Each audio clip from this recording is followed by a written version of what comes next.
All right, guys. Hey, welcome back. We're episode 5. It's crazy because we just started, but like 5 sounds like a lot almost already because we just started like not that long ago. I know it's not that much, but we have Kelsey Hunt here in the studio and pumped to have you. Thank you for coming. Super excited to jam with you here for a little bit. And let me just kind of introduce her to you guys really quick. So what I know about you so far, you're a rock star bodybuilder, which is incredibly hard and difficult, and I respect a ton. And then you sell sugary desserts to everybody in St. George at Nothing Bundt Cakes, which I think is hilarious that you do both of those. Hilarious in a good way. But let me tell you a little bit more about her. So Kelsey is a partner in a family-owned bakery, Nothing Bundt Cakes. She's a wife and a mom. She has a background in healthcare leadership, and holds multiple degrees. Currently, she's dedicated to running the bakery and finds fulfillment in coaching her employees. Kelsey is also a competitive bodybuilder and aims to obtain personal training certification. That sounds better than certification. And that, you said, is going to be done in the summer? That's the goal, yep. Cool. To help youth in the community, which we'll jam on today a little bit. I know you're really passionate about that, and I am too. So I'm pumped to be able to talk about that. She's a member of the Church of Jesus Christ of Latter-day Saints, enjoys traveling, and cherishes her family. Yes. Anything to add to that? No, that's me in a nutshell. Pretty straightforward? Great, yeah. Cool. Well, you wrote it mostly, so it's really just kudos to you. But pumped to have you. Thanks for coming on again. And let's just jump right into it. Like, you're from here. Yeah. We just talked about that. Like, you grew up in St. George, and you're kind of like Dixie, Pineview, and the Desert Hills when it opened. Yes. Right? And tell me about that. Tell me about your life growing up. Like, what did that look like? Who were you? Absolutely. So me growing up, I would say I was always the overachiever. Wanted to be involved in everything, wanted to do everything. I was part of the first graduating class at Desert Hills, which for me I saw as a really good opportunity to do more. So I was on the student council, I was involved in all of the business clubs, I played volleyball, and when the school opened, that's what I wanted, was to be able to do all of those things. And so I made the decision to move from Pineview to Desert Hills. My family was in the boundaries for Desert Hills, and so I figured, why not? And it ended up being a huge blessing in my life. We had a really nice, tight-knit group of seniors because we were a smaller class. I made a lot of new friends, and like I said, I got to be involved in so many things, which truly, if you ask my family, is one of my greatest accomplishments and maybe one of my biggest flaws, because I say no to nothing. I want to do everything, and sometimes that can get a little overwhelming. So cool. But that was you. I mean, you were just like everything you could do to get involved in school. That was you. You wanted to be a part of it, and you just went hard when you were a kid. And then as you got a little older, you went and got a bunch of degrees. So tell me about like you meet your husband, you get married, you go get your degrees, and et cetera. Yes. So I actually met my husband as seniors in high school. We both went to Dixie Middle School but did not know each other.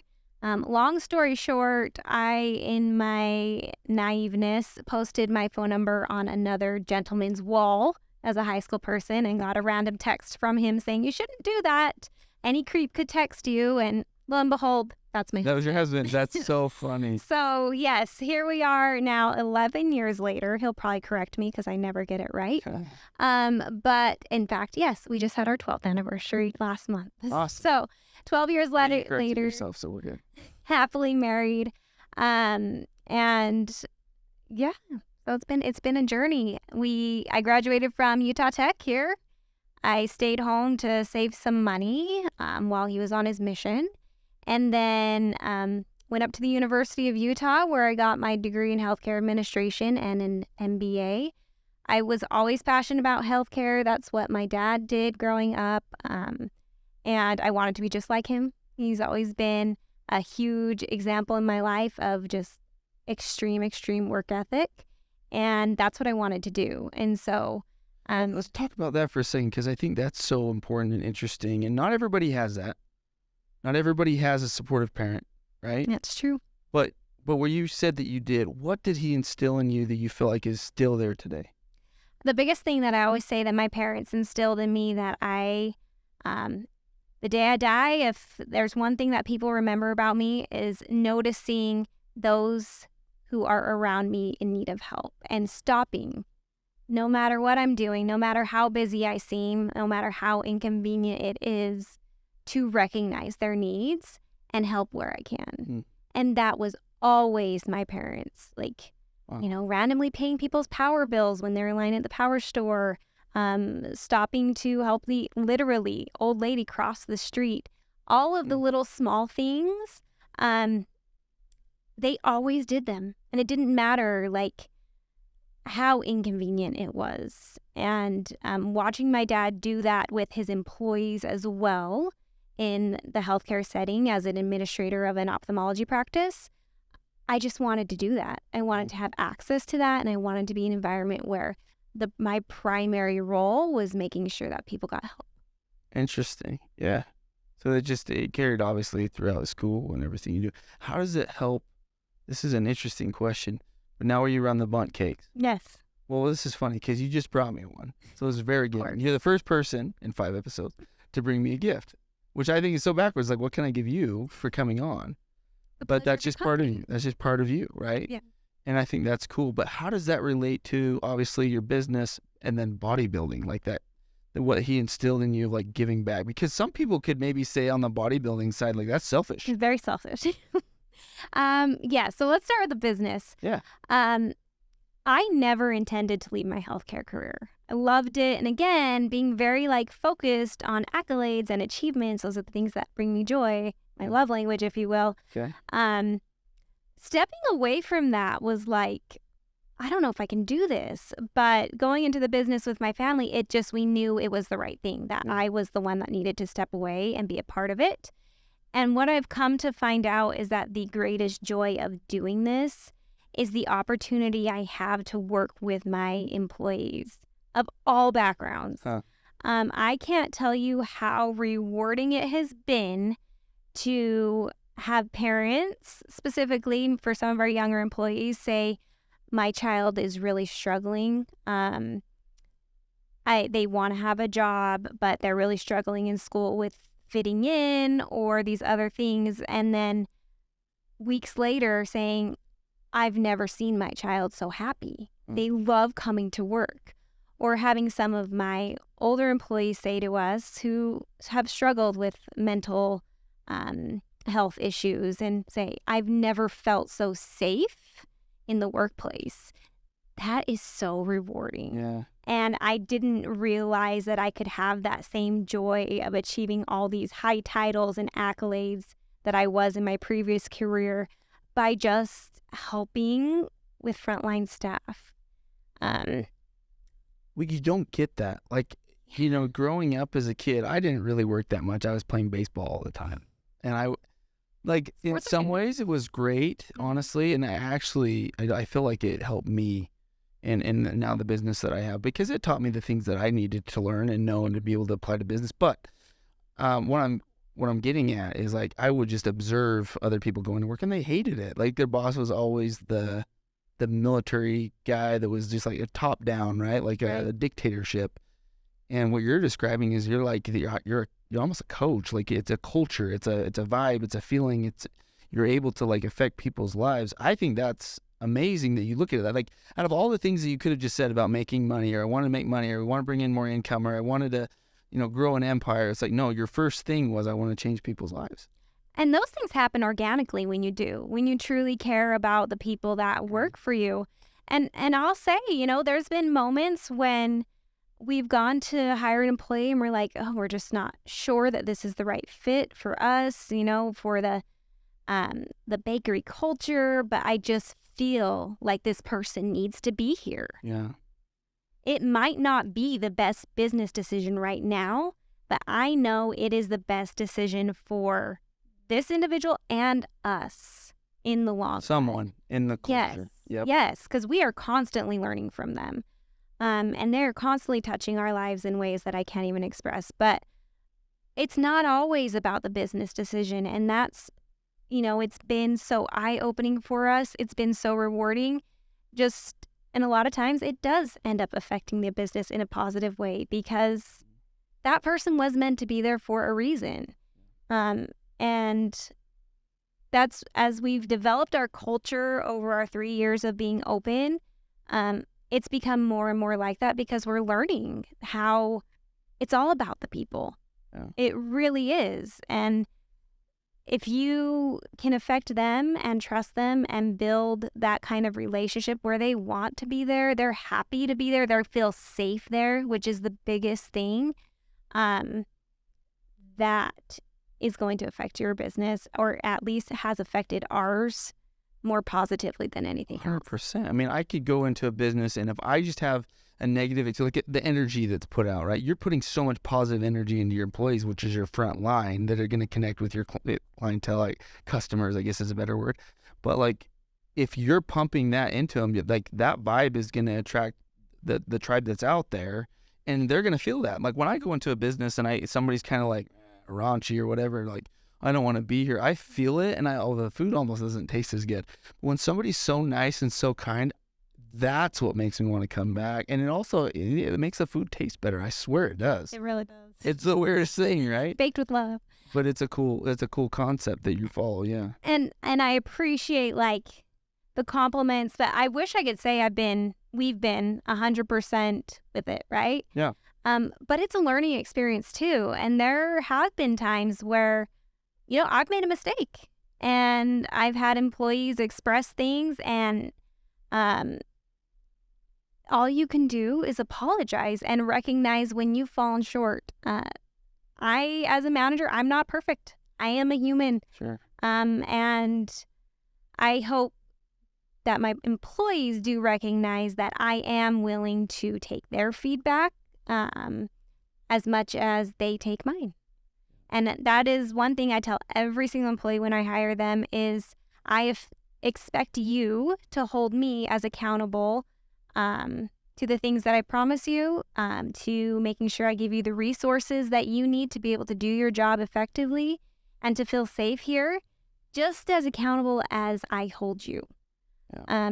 And so, no, I'm not perfect. And I have genuinely appreciated those employees who have been honest enough to share that feedback so we can continue to improve. Love that. Love that answer. So the second part, the bodybuilding. I'm curious to know your take on that. How do you give back through your bodybuilding?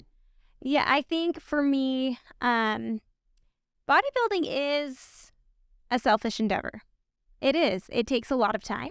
It takes a lot of resources. But that being said, number one, it has made me a better mom, a better manager, because I do have a way of keeping myself mentally, physically, emotionally healthy. When I have had an extremely stressful day at the bakery for whatever reason, like I can go and free that. With my daughter, like being able to be healthy physically so that I can chase her around, so that I can keep up with her, and teach her how to maintain a healthy lifestyle. Feeling educated in nutrition as a mom is so empowering. Yeah. Because before I started this, like I would have had no idea how much protein to give my daughter, or that she even needed protein for that matter. Like, it has empowered me to be able to educate her and be able to care for her in a better way than I would have otherwise. Yeah. So next step, my hope is now as I'm working on my personal training certification, I have been working with some family members with their health and fitness goals and being able to share that knowledge with them over the years of learning it, I think has been changing things positively for the better for them. Feeling better, teaching them about the roller coaster, that it's not a perfect line to success, that life is a roller coaster and you are going to have downs and you are going to have ups. But as long as you're gradually improving, like that's what you want. Absolutely. And so hopefully with the certification, I can really start to impact those around me. And I know we're going to talk about this a little bit more specifically, but with the knowledge and experience that I've gained, to be able to help people deal with things mentally, to be able to be healthier physically, and to be able to have more life, longevity, and happiness and joy. Yeah. Well, I think, if people aren't hearing this, I'm going to point it out. Like, you're living an example, and people are able to see that. Sometimes I think it's all people need to be able to see somebody who's living it, and you can speak words to them without speaking words, right? They see what you're doing, they see your grind, and they're like, I want to be more like this person. And I love and hate this saying, how you do one thing is how you do everything. And I kind of go, that's kind of BS. How you do one thing you care about is how you do everything that you care about. And you can see that you've picked certain things in your life that you care about, but you go all in. I am definitely an all-in person. Like I said, I think that's both a blessing and a curse sometimes. Yeah. But, and to your point, I think people seeing that a normal person can do it. Yeah. Like, by all means. You see yourself as a normal person, but I think there's a lot of people that think, she's insane, she's incredible, how does she do it? Especially women. Yeah. Absolutely. And I think in your mind you may think that, but I want to honor you. Like, I think you're doing amazing things. You started a business, you've gotten your MBA, you've started a family, you're a pro bodybuilder, or just you're trying to get your pro card. Towards my pro card this year. But most people I mean, what percentage of the world even competes? Like, it's got to be a really low percentage, and that's you. You're getting your certification, you're doing all these things. So honor you for that. I think there are a ton of people that are going to get a ton of value from this, but that already look up to you a ton. But, if you would have asked my parents, and they literally say this, like, out of all of our children, not that I'm not, like, but in terms of, I'm not athletic. Like, I was never athletic. I got cut from the volleyball team in 8th grade. I could not serve overhand until, like, my sophomore year, and, like, last stringer until my senior year. Like, I had to work my booty off. Yeah. And, like, I've always been that person, but out of all their children, they would have never seen me being the bodybuilder because it just, like, innate, like, the physical athleticism, strength was never there. Mm-hmm. But gosh dang it, like, if I love something and I am passionate about it, I don't care if I have to get last place a million times. Like, I'm going to keep coming back until, like, I've reached, you can never reach your potential because there's always more. But until, like, I've gotten to the point where I'm happy and, like, feel like I've been successful, but I'm not going to quit just because I got last place over and over and over again. Yeah. Well, what you said about, like, your potential, right? Like, you never reached it. One of the things I say all the time is, what your potential is, or your potential, you haven't even imagined yet. And that's a crazy thought to think of, like, that you haven't imagined what you could become, right? But I resonate with your story so much because I was that kid. Yeah. I was, as a kid, I was kind of chunky. I was the slowest. I think I was the second slowest person on my baseball team. There was one kid that I could beat, and that was it. And I definitely wasn't the fastest. I wasn't the biggest. I wasn't the strongest. I wasn't the best hitter, pitcher, throw, whatever. And I just had to work at it. And I had an older brother, and he was 2 years older than me. Everything seemed to come natural to him. I don't know if he had a sibling like that, but math came easy. Sports came easy. Everything, I swear, in my perspective, came just naturally. And he didn't even work at it. He would just do it. Yes. And I'm like, I'm sitting over here struggling, and I can't even come close to what you're doing. And my parents used to always say, I don't know if they said the same thing to you, but I used to get so down on myself, and they used to go, like, if you just keep after it, if you just keep working, like, the work ethic will eventually kick in, and it will probably serve you more than it's serving your older brother. And I don't mean to say, and my brother's going to listen to this, and I love him, and he knows I love him, but I think he would also agree with me when I say this, because we've had conversations. He would probably agree that he probably wishes that he had it not as easy and had to work for it and earn it like you did too. Yeah, and I mean, it's different skill sets, but definitely, and that's what I want my daughter to see, 100%. That's what I saw in my parents, and that's what I want her to emulate is the work ethic, is the resilience, to being pushed down, to, not being the best. Yeah. Right? Like, it is okay not to be the best, but put in the work. Don't be afraid of the work. Yeah.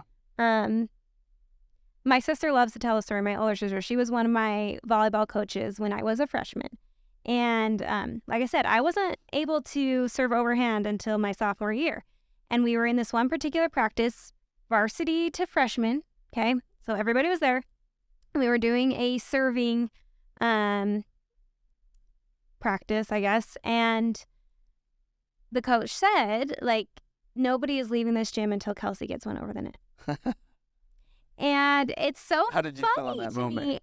Well, that's the funny thing is every time she tells the story, because she was one of the coaches, she just cries. She was like watching my little sister, one after the other. And I'm probably exaggerating, but it was probably at least 20 minutes, if not 30, of everybody standing there watching me because I could not get it over the net. But coach, we're not leaving until she gets it over the net. I never got it over the net. We did leave. And she just cries every time she tells that story, but I have no negative association with that story. Like, that was a great learning experience for me. Like, yeah, did I make a fool of myself? Well, yeah, and I'm sure everybody was cursing my name, but guess what? I became the first start server as a senior. That's awesome. It took until then, but I was the starter and would go 10, 11, 12 points in a row sometimes. Yeah. So, yeah, did it suck? Yeah, but I have no negative feelings about that experience because it shaped me. Yeah. I love that story. I'm curious to know, too, like in your nothing Bundt Cakes, and it probably applies more to that. It probably wasn't sunshine and rainbows. Like, I don't know how you started, but I were there veins of that, like fail and try and fail and try and fail and then finally figure it out? Yeah, there was a year of a lot of turmoil. And my dad can tell it best because I think he experienced it the most. But there was a lot of moments, and one in particular where we had already been working with the SBA on our small business loan. Had the This is for the brick and mortar? Yes. Okay, Yes. So you own the space. Yes. That's Oh, awesome. no, it's a rental. But Yeah. we were building out the space still. I'm just getting a small business loan to get all your equipment and Yes. everything. Take Yes. Like, it was still to, because it's a franchise, and we have a pretty big production. So we're talking like a large sum of money for equipment and build out and all of that. So we don't own the space. But we had already gotten to that point, and we were short on money, short on cash that we absolutely had to have. And it came down to the brass tacks of, do we quit? We've been working on this it was probably 10 months at that point. Wow. Like, do we quit? I had already quit my job. And it was like, what are we going to do? You bred the boats. And I said, Dad, something is going to happen. I don't know. We're going to wake up tomorrow. We're not quitting. Yeah. We're not quitting. We're going to push through this. And of course, his turmoil is my daughter is putting everything on the line with me to do this. And a miracle did happen. Like, the answer came, but gosh, I cannot even tell you how many times it was like, oh, well, this isn't happening. Like, we've just tossed how much money down the drain, and like, let's just walk away. But we couldn't walk away. And we are so glad that we didn't walk away, because it's been very successful, but it was not easy and it was not straightforward. And I don't know that anybody can say that starting their own business is easy and straightforward, but one step in front of the other, and you just keep pushing. You said there was a miracle that happened. Is that something you can share, or what? Well, it was just, it was, like we talked about, I'm a member of Church of Jesus Christ Latter Saints. So we had been praying and fasting, and the next morning I said, the answer of where this extra cash that we had to be able to meet the minimum requirement to qualify for the loan. Okay. What was your down payment on the loan for the SBA? Yes. Okay. Yep. So we were shy, and we had put in everything that we had. Like, there was nothing left for me. My parents had sold their house and put in all of the equity from their home. Holy cow. We were literally living in my uncle's home that he was preparing to sell. And, we had gone to multiple family members and been turned down. Hold on. You and your parents were living in your uncle's house? Yes. 3 families.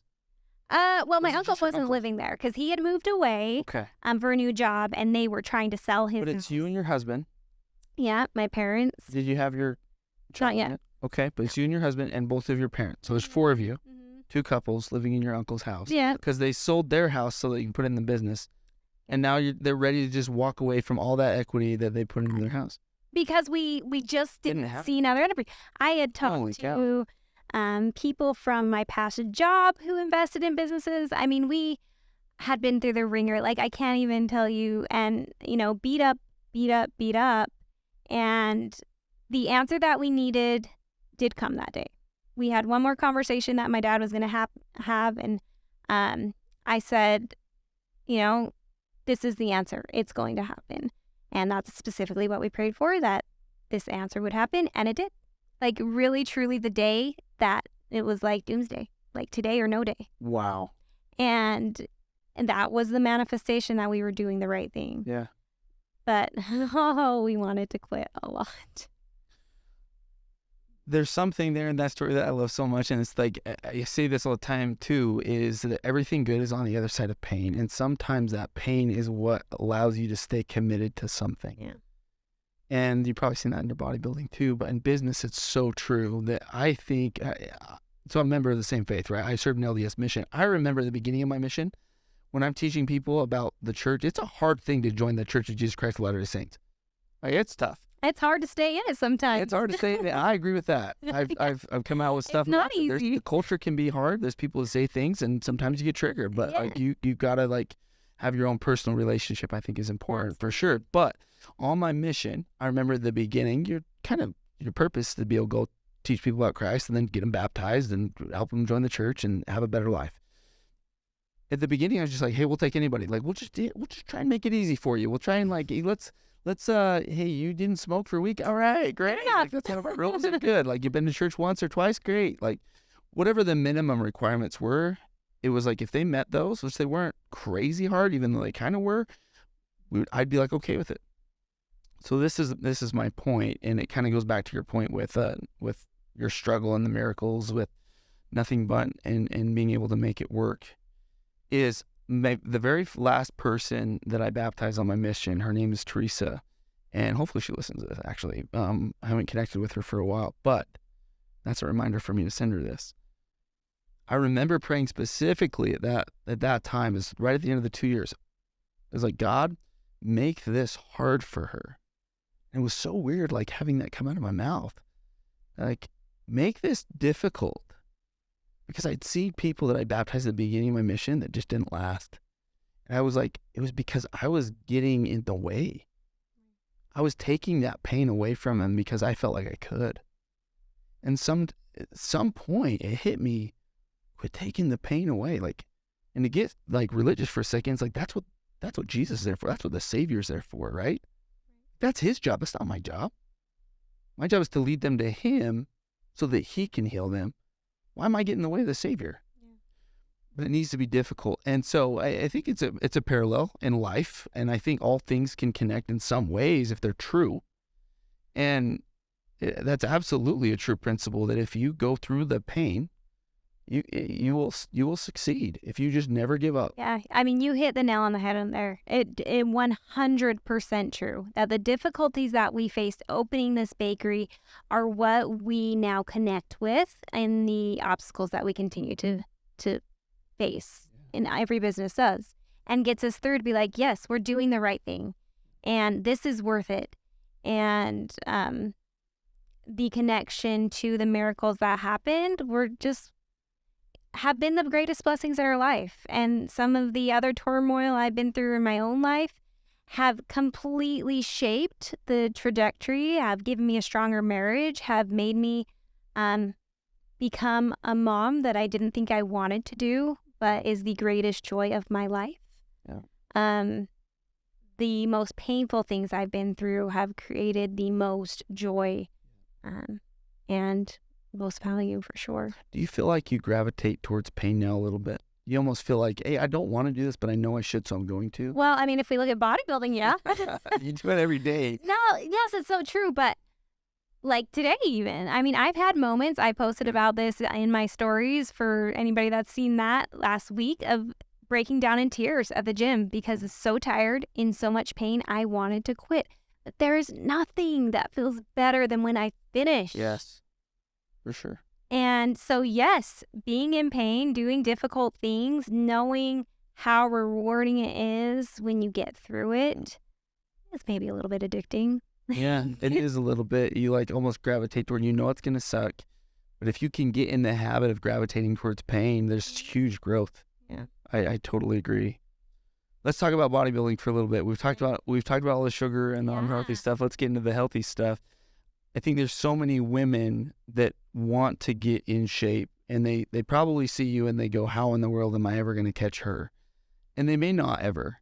But for any of just those that want to get into shape, what are some things that they can do, the mindset that they need to have?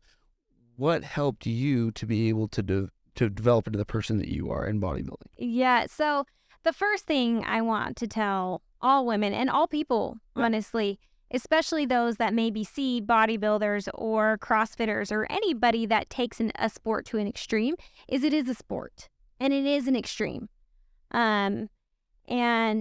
But the most important thing is that progress is not linear.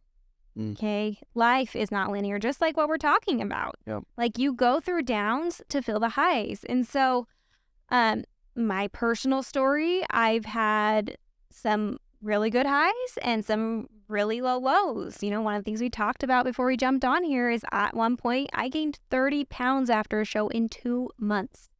Ladies, 30 pounds. Did I post any pictures at that point? No, of course I didn't. Now, no, yes, I wouldn't do it. So, I think that's like number one, the most important thing is what you see on social media, what you see. Yeah. If you see me at the gym, trust me, like, this is not me all the time. And I have not been perfect at this. I have failed way more than I've succeeded. And you just have to keep going. It's that same principle we've been talking about. So it's not linear. Progress is not linear. And that's something that, our minds play with us all the time. Yeah. As I'm coaching my family members right now as kind of my test subjects, as I'm getting my certification, that's what we focused on, is they've had ups and downs over the past year. But if we look at their progress since the last year, we're up. It's up. We're up. It's gone like this, but things have progressed, and so it takes time. So, number one, progress is not linear. Number two, have a goal and know what you enjoy. Okay, so for me, like, I would exercise after high school because it was the right thing to do and because I played volleyball, so I wanted to stay active, but I hated everything that I did. Like, at the gym. Yeah. The workouts. Yeah. Or if I worked out at home and did like a training video, like Insanity, if you're familiar with that, like, oh my gosh, I would do those things, but gosh dang it, I hated it. And like, I didn't want to keep doing it. And so I wouldn't stick with it. Once I found something that I literally enjoyed doing, like, I looked forward to it. And I worked with a trainer to set a goal right in the beginning.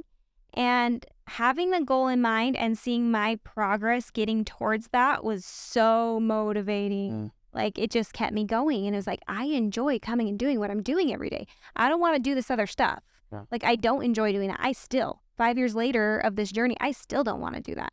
So the second thing is have a goal and find what you enjoy to do. That's going to be mentally freeing for you and physically healthy for you. And then I would say the third thing is have mentors and coaches. Yeah. That was one of the things that I heard you say kind of in the second one a little bit, is like, hey, I have a coach. Yes. And I totally agree with you on that one. You pay for a coach. Yes. You pay him money, right? I do. You have one coach? I currently have one coach, but I've worked with. You've had multiple. Mm-hmm. Okay. And you probably still stay in contact with some of them every once in a while. I think there's value there that I think people need to hear. Yes. Because the accountability, like in high school, you're surrounded by a team and you have coaches. Yep. And then in life, we just go, oh, you're an adult now. Like, you can just go figure it out. Do everything yourself. And we don't have a built-in system of coaches and teammates around us anymore. And so we feel so alone. We don't have a community. We don't have accountability.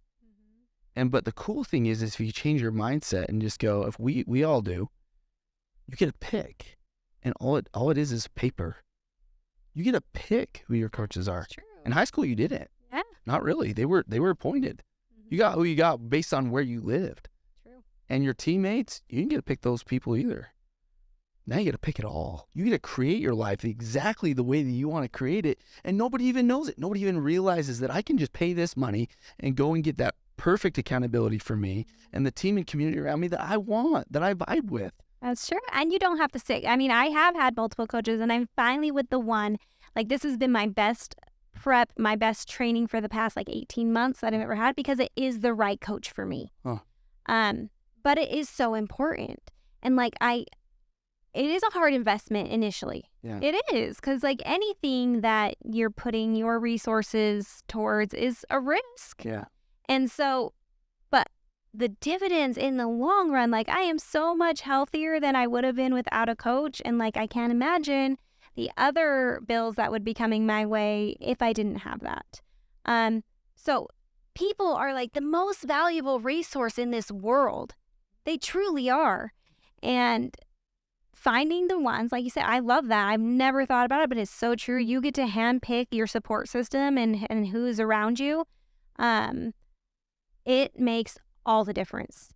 It makes all the difference having someone who has the knowledge and who is going to support you through the lows and who is going to bring you up during the highs and who is going to push you through the pain. Yep.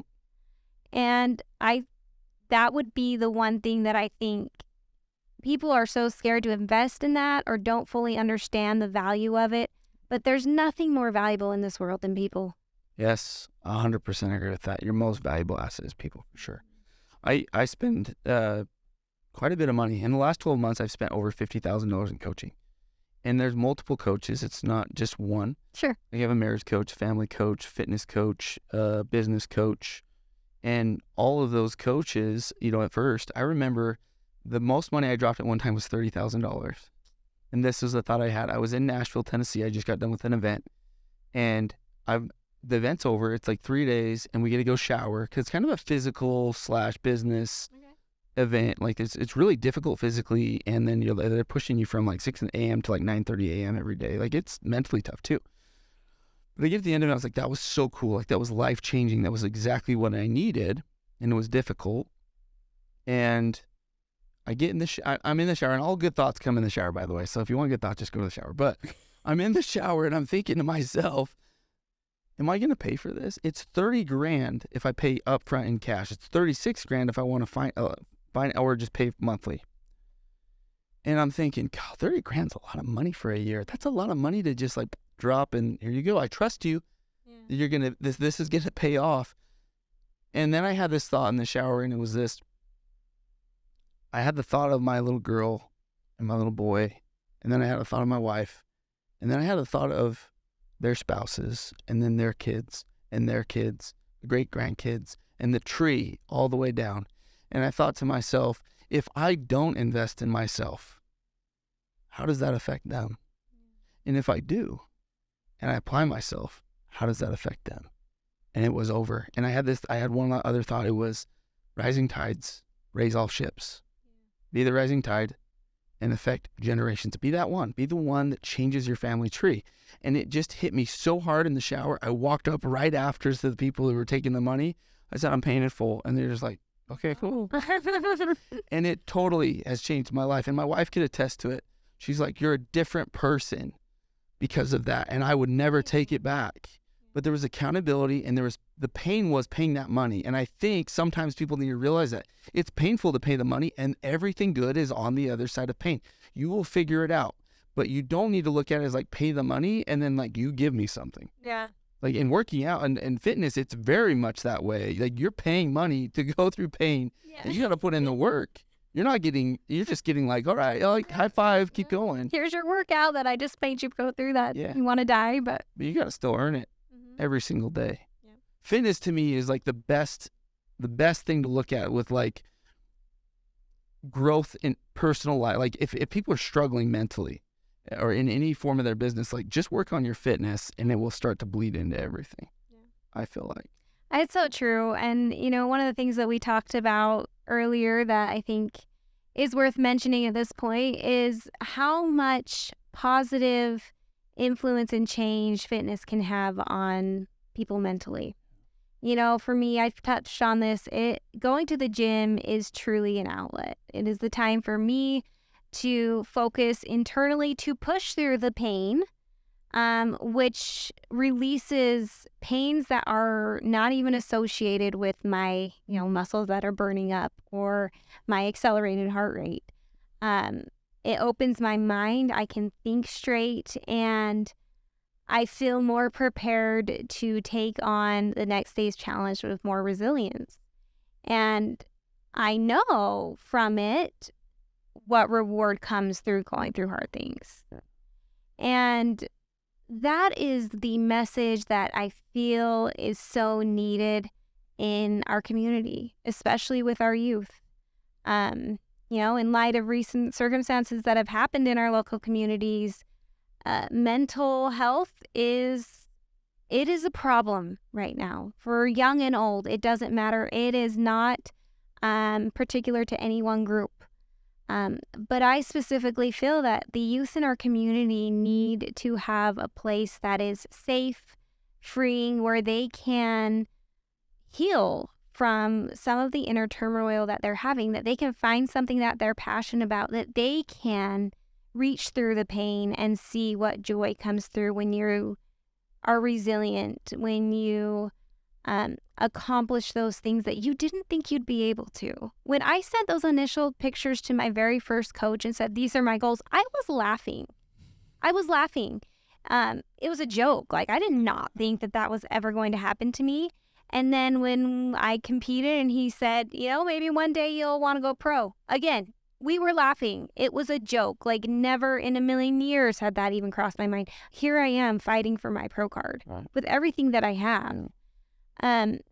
Which, based on your track record, it's basically a done deal. Oh my gosh. There's still so much to go, but I've improved myself, and I can look back at my physique even last year to now and see the progress. And that is an achievement. Yeah. And that is something that gives me motivation to keep going and continuing to make it through hard things in this life, because I promise they're not going away. And, some of the hardest things that I've ever gone through because of my own decisions that hurt the people closest to me, being able to develop this healthy lifestyle has brought me closer to my family, has healed me from those mistakes, and allowed me to just deal with the hardship. And I want to be there for our youth especially. I want them to be able to come to a safe place, find something that they genuinely enjoy, that makes, their body feel good, that makes them recognize how valuable they are as people, and that they're loved no matter what, and that everyone is created special. That's what I want. And getting into bodybuilding, I never planned on it ending up as this becoming a passion of mine or something I care about. But 5 years down the road, it's not about me anymore. It's a selfish sport. I do it because I love it. My family gives up so much. My husband is the most supportive person in the world. To be able to allow me to do something that takes multiple hours. It takes a lot of money, a lot of investment. But this selfish sport is turning into my heart. And I want to give that to people that I really genuinely feel could heal from it. Yeah. You radiate it. I could feel it like really strong as you're saying it. And I usually wait till the end to do this, but I feel like it's probably appropriate now, and I may never do this again. But where do people find you? I mean, just after you said that, if there's a youth or somebody listening to this where they're struggling mentally, maybe thinking of committing suicide, or maybe just like done with life, or just really struggling, one, is it okay for them to reach out? I think the answer is probably yes, because I feel like it's your purpose in life and passion. But two, where do they find you? 100%. Like, I will be a safe sounding board for anyone. And I was not perfect. I am not perfect.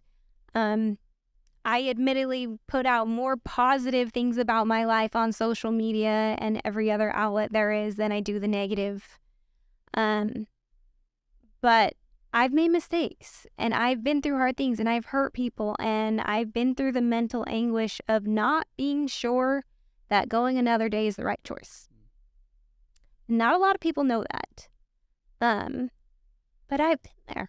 Yeah. I've felt it before. So I would be honored to be a safe space for anyone that wants someone to talk to, that wants to know something that they can do to feel better about themselves. You can text me, 435-229-2925. You can message me on social media. Kelsey Hunt 11 is my Instagram. You can email me at kelsey.hunt@nothingbundtcakes.com. And truly, it would be nothing I would love more than to be just a sounding board or a mentor or a coach to anybody that needs it. I had so many people coaching and mentoring me through those hard times in my life. And I wouldn't be here if I didn't. Yeah. Now it's just time to give back. Yeah, I mean, guys, Kelsey's a real deal. Like, you feel it in the room. I hope you can feel it as you're listening to this. But I didn't even know you, right? I mean, I basically called you this week and then am meeting you for the first time today. And I told you this before the show. There's something when I saw you on another podcast, a friend of mine, there was something where I was like, that is a good person. She's a good person. And I've seen a lot of people that I know on his show. And I'm thinking, who do I bring on? And it was last second. But I was just like, there's something about this person that people need to hear and people need to know. And I remember thinking about that this week. Like, I want to make sure that every episode is what people need. And you've brought that today for sure. And so I hope there's somebody, and I know there's going to be, that you're going to change lives, period. And whether it's from reels that come from this or the episode or just you as a person in life, aside from this, you're going to change lives for sure. And I think you already are. Thank you.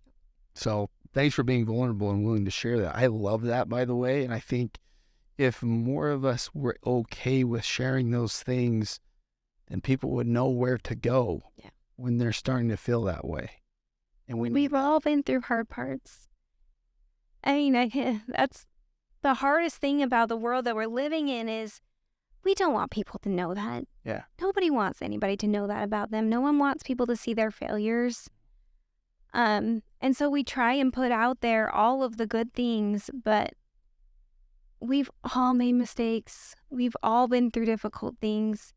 Unfortunately, I can't even begin to complain about the life that I've had, seeing what people have experienced around me.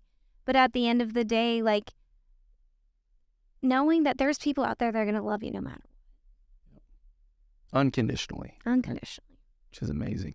I think you're right. We have a great lifestyle in Utah. Utah's a great place to live. But one thing that is different about Utah than, like, say, Florida, where I've lived, is people are a little bit more judgmental in Utah than other places. And I think that could be partially because we're trying. We're really, really competitive. Yeah. We want to be perfect. And so if we're not, we kind of feel like we're not there. And so we try to shine a light on the good things, and we don't. I think it's human nature, but I think we do it maybe a little bit more in Utah and maybe a little bit more culturally in the church. And that's just kind of how it's been. And so I think it's important to bring out, because there's going to be a lot of people that are members of the church that listen to this. And I think one of my missions that I would love to accomplish in life is just getting the word out, guys. Quit judging. Quit being judgmental of other people. Love unconditionally. And quit looking at your life like you're a failure because of this, that, and the other. We're all human. We all need to reach out. We all need to be better. And if we're just all more vulnerable about the things that we struggle with, we'll all get better. But I appreciate you telling me that and sharing that with everybody again. And we don't need to go into it any further. I think that was perfect what you said. But let's kind of wrap up a little bit with your goals now. So you're competing in 2.5 weeks, you said. Yes. Yeah. And you're like, so you're right down to the end. You're like, before this, you're like, oh, I don't have like that brain fog. Well, you've been amazing, by the way. And talk to us about, because most people don't compete. Yeah. And a lot of people don't know what that last 2.5 weeks is like. What's it like? So it's kind of a blur, but really with competing, like I said, it's an extreme sport. Like, it's a lifestyle. And So we're at the point now where we continue to kind of pull back on your food every day or so, depending on how your body's looking. So I'm checking in with my coach several times a week. She's looking at my physique and saying, okay, do we need to do more cardio? Do I need to pull more food from her? Are you doing bod pods? Are you calculating? Are you just I am straight on the scale? out of joy because Okay. I like to see the data. Okay. So when it comes to bodybuilding, it's all about the way you look. Okay. The judges don't care how much you lift. They don't care how much you weigh. Sure. We are divided up into categories based on our height for judging. Okay. But other than that, like, it doesn't matter. Yeah. But we do use that data to watch progress. So yes, I am weighing myself. But most important thing is my coach looking at my physique and seeing things tightening up, seeing the fullness in my muscles. Your muscles tend to get really flat right before a show because you are pulling away so much food from them and all of their fuel that they need. And so what we will often do is called like a carb up, where a few days before, the day before, again, it really depends on your personal physique. The coach then loads you up with carbs and food to try and fill those muscles back out. So it's a careful balance getting down to like a prep will usually last anywhere from 8 to like 16 weeks. Yeah. It's a careful balance all the way down to show day of continuing to try and build and maintain your muscle mass while getting lean enough and decreasing your body fat to achieve a certain look. So now luckily I'm 5 years in. I mean, there was a point where I will just share this. I was eating 700 calories a day to get on stage. Holy cow. I am much higher than that now. I'm much higher than that now because because my muscles have developed over the years, and so I burn more calories. But yeah, and there was a time when I was doing 2 hours of cardio a day. I would be at the gym for 4 hours. It was 2 hours of cardio, 2 hours of lifting. Mm-hmm. Would you break that 2 hours of cardio? You just go straight because 2 hours of cardio is tough. Mostly it was breaking it up. Yeah. I would usually do a morning and evening session. Like one-on-one. But there was sometimes I went a full 2 hours if that's what I had to do to get it in the day. Yeah. So, and then posing. So posing is like a whole nother thing. Yeah, if you have the best physique, if you cannot pose and hold those shapes, so people at the gym see me posing all the time because if you can't hit your poses, it does not matter. Yeah. Like, it will throw your whole physique off. So that in and of itself is like even more painful than lifting sometimes.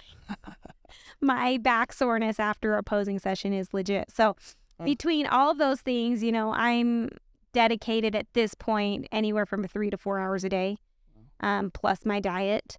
And And you still get it. I mean, you're a mom, you're a wife, you're a business owner. The only reason I get it in is because I have a great support system. If you're going to do bodybuilding, you have to have a support system. Like, you really do. My mom, my sister, my husband, my coach, all those people who sacrifice so much to help take care of my daughter. My husband's constantly smoking chicken for me so that at least like I can enjoy my meals a little bit. Like, his smoked chicken is the best, but he does 90% of my cooking for me. He does the laundry. He takes care of our daughter. He travels a lot for work. But when he's home, like, he puts in every ounce of effort he can to support me. And so that is how I do it. Like, it's a selfish sport, but it is a team sport. Yeah. We should have him on too. I know. He deserves all the accolades. I mean, every time I get off stage, it's like he deserves the award, not me, because of what he has to sacrifice. He's been to every single show. He carries my bag so I don't have to mess up my tan. Heats up my food in the hotel, like, finds the microwaves, the whole 9 yards. Holy cow. Yeah. That's awesome, though. Yeah. Thanks for sharing that. I have actually never asked that question before, what the last 2.5 weeks look like. And I've never done a show, but maybe one day. I think that maybe to just push myself into something uncomfortable would be fun. Just on whatever the lowest level is, just to go in and try it. Yeah. That may be fun. Be careful, though. It's addicting. That's exactly what I tell people about pickleball all the time, too. Don't get into pickleball, because if you get into pickleball, you're not going to stop. Yeah. You like literally go to bed at night and you just hear the ball and the paddle like tink, tink, tink, and then you're addicted. You're done. But no, you're probably right. I probably would. But it'd probably be a good addiction in some ways. Yeah.